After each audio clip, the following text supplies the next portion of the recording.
Comment cultiver sa joie de vivre et la protéger face aux autres? Bonjour à tous, je suis Eva Ledemé, spécialiste en gestion du stress et des émotions, et je vous partage ici mes conseils bien-être et de santé psychologique. Alors, dernièrement, j'ai reçu cette question, donc c'était comment cultiver sa joie de vivre et la protéger face aux autres. Mon premier point, c'était déjà de répondre à la personne. Déjà, il est important de ne pas avoir peur de la perdre, cette joie de vivre. Parce que cette joie de vivre, elle ne va pas être constante. On va forcément avoir des moments où émotionnellement, ça ne va pas être aussi joyeux. Ça fait partie du fait que nous sommes humains et que nous avons des émotions. Donc c'est le premier point que je voulais mettre en avant. Alors, on peut voir dans cette question qu'il y a beaucoup de peur et de retenue. Attention, j'ai pas envie qu'on me la vole, ma joie de vivre.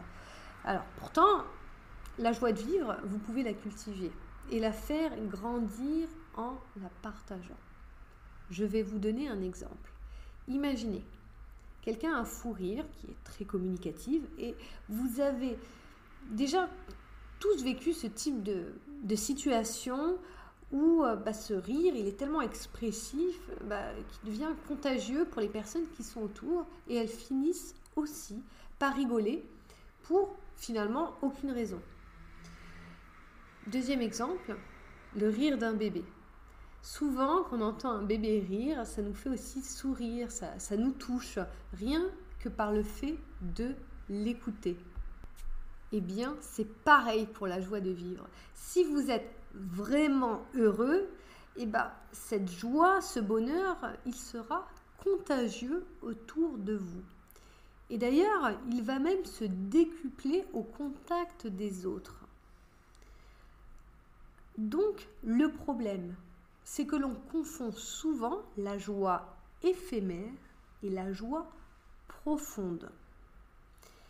Et convaincu, parce que profonde c'est bien, mais elle est profonde parce qu'on est convaincu que nous sommes joyeux et nous sommes heureux dans notre vie.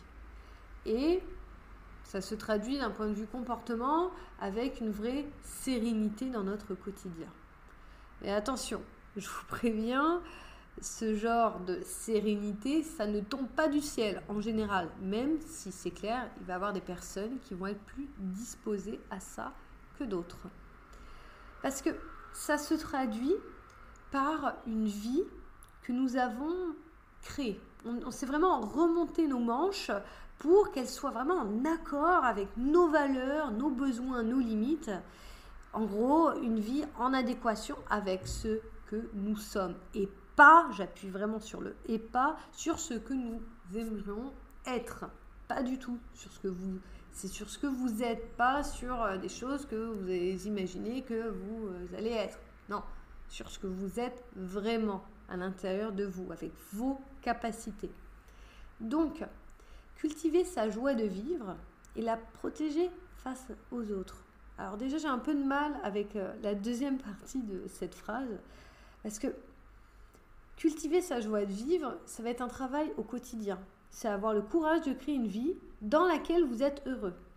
Pourquoi ? Parce que ça va être le meilleur terrain qui vous permettra de cultiver votre joie de vivre. Et pour la deuxième partie, pour que vous n'ayez pas besoin de la protéger face aux autres, eh bien c'est simple. Si vous respectez qui vous êtes dans vos interactions, dans vos relations, et si vous suivez vos aspirations dans la création, la conception de votre vie, eh bien la personne qui sera en face de vous n'a rien à vous voler. Au pire des cas, vous serez une inspiration pour elle. C'est tout. Elle ne peut pas vous voler ce que vous êtes réellement. Parce que ce que vous êtes, ça n'appartient qu'à vous. C'est votre côté rare, votre côté unique. Ce que vous êtes, personne ne peut l'être. Donc personne ne peut vous le voler. Et j'ai envie de vous dire, c'est important. C'est important de créer cette vie que je vous ai parlé au début, parce que on a besoin de gens heureux dans notre monde.